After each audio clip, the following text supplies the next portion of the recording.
here with Casual Conversation with Zack Scicluna. Hope you're doing well.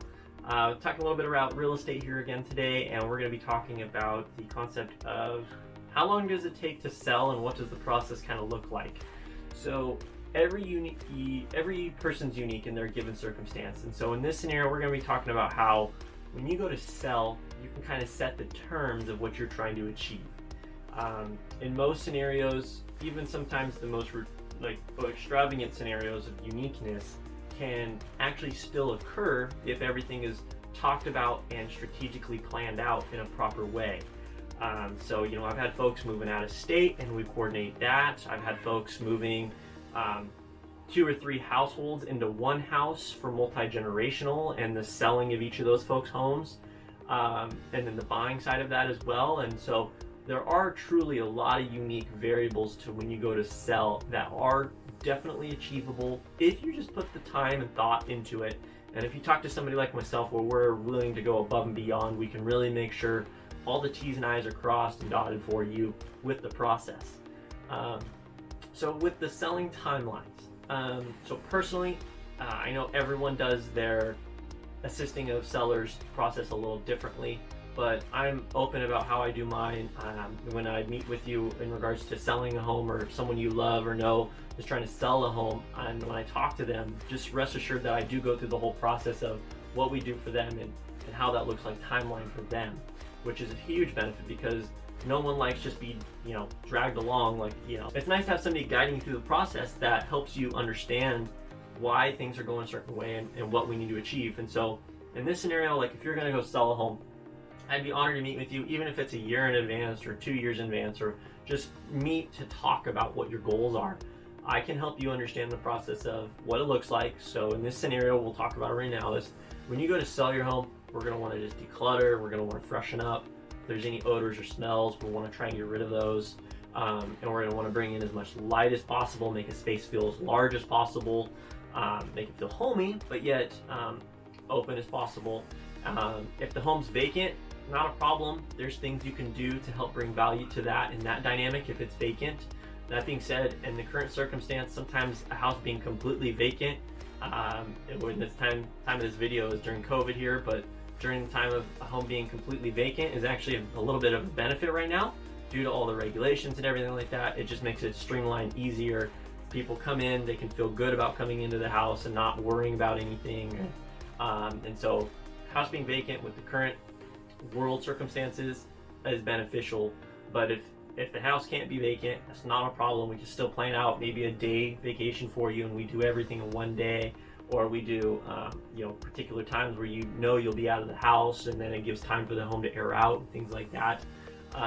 But when you go to sell the home, we're going to want to again do those things, declutter, and if there's any, it sounds silly, but smells are the biggest thing that really get people when they come into a home, and truly unique paint colors. And I say it that way to not offend anyone, because everyone's entitled to their own personal taste in paint.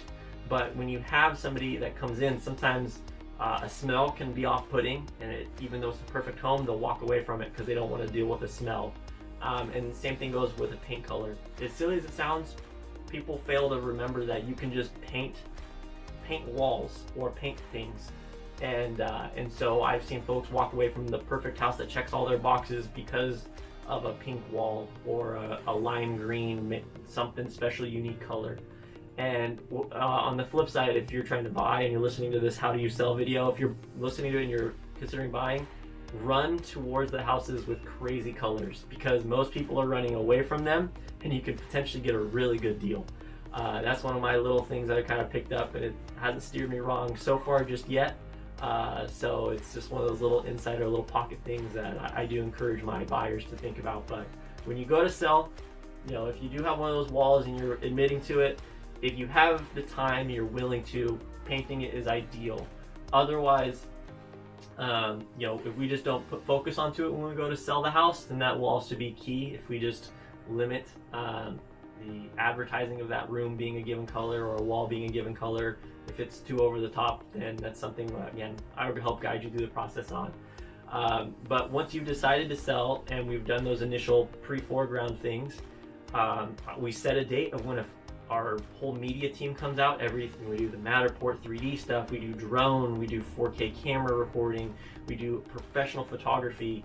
If you have an agent coming in with their cell phone taking photos of the house for you, and you're still paying them the given set rate for agent commissions, oh my gosh, you just had the wool pulled over your eyes. I can't believe you let them kind of cheap out on you to not make your home look as beautiful as possible and give you the best value. That is crazy to me. But you know what? If they're a discount agent, then that makes sense. If you're discounting their commissions, in turn, they're going to do a discount job on what they're going to do for you. So like they said, you get what you pay for. I get it. And so sometimes that's not in the book to be able to go above and beyond like that.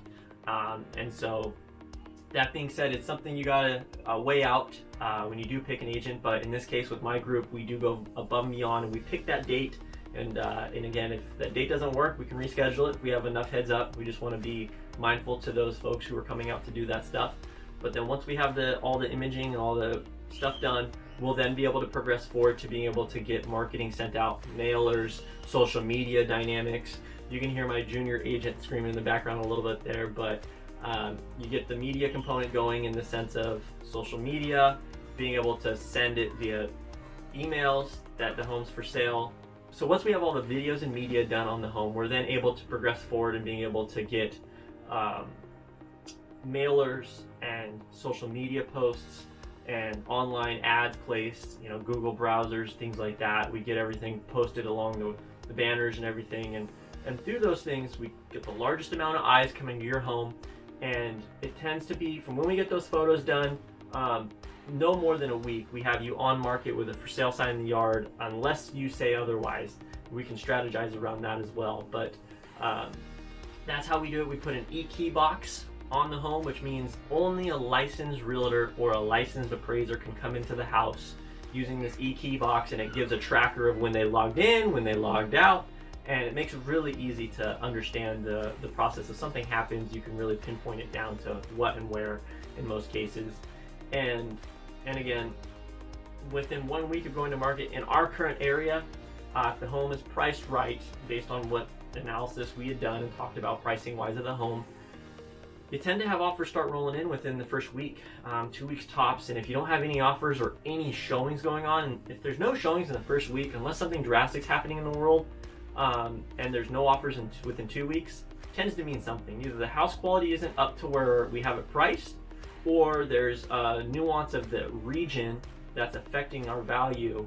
And in turn, one of two things have to happen. Either we have to bump up the quality of the home to meet our price, or we can adjust our price to meet that, or we wait it out, meaning we potentially pull the house off the market, maybe hope and pray and wait for the market to come up higher to meet that as well. Sometimes it's timing of the season and when the home goes to market, that can also play a role in the time and process of selling a house. So those are all dynamics to keep in mind.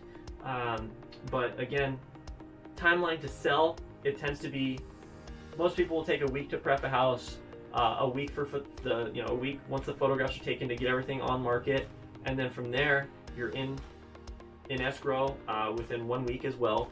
So within 3 weeks you can go from thinking about the process and being then in escrow pending.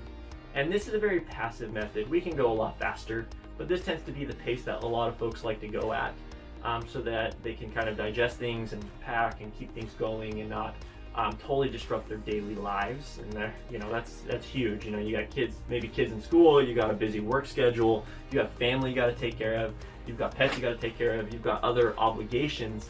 Sometimes that little bit slightly drawn out, but not too long of a process, that can really work out well. And so that 3 week window, from there, what that means is once we're pending that offer, we will negotiate how long or how short of a process we want that we can get. But again, we'll just use the averages. If you watch one of our previous videos of how long is an escrow when you're buying a home, we'll just say it's a 25-day escrow. So we'll say 3.5 weeks there.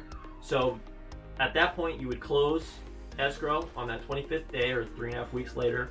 And at that point, from there, once you've closed, you'd get proceeds and you'd be able to have moved out. Or if you did a rent back, maybe for a couple days, you'd be able to move out at that time. So let's just say it's 4 weeks. Let's say you do a short rent back, you do 4 weeks for that, and then from before pending was 3 weeks. So within 7 weeks, you could be moving out and gone.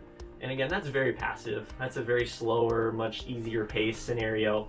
I've had folks decide they want to move out and be gone and done, and it's within 30 days they're moved out and gone and done. So it can be done very short and very quickly. It all depends, again, what kind of buyer we attract, how we have the house marketed, what price point we have, what we're willing to do with those buyers on the sell side.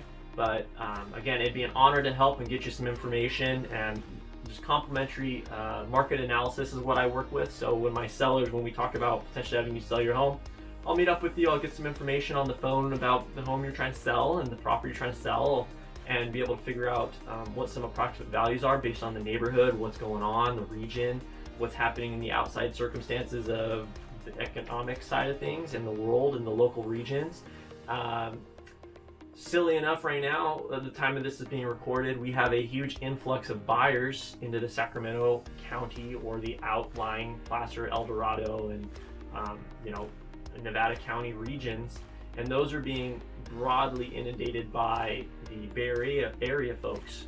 And it has to do with because previously our market price for a lot of the majority of the homes, when you looked at what the mortgage crossed out at, what the mortgages would come across at, and what these folks were paying for rent at down there for an average scenario thing, they're actually at the same height. And so that's, again, up to like 80% of the homes in this region, in our Sacramento region, those were equal to what they were paying in rent. And so with the world circumstances of COVID and things, those folks are just going from renting, who they've been working at home but just on lockdown, they're going from there straight across to home ownership.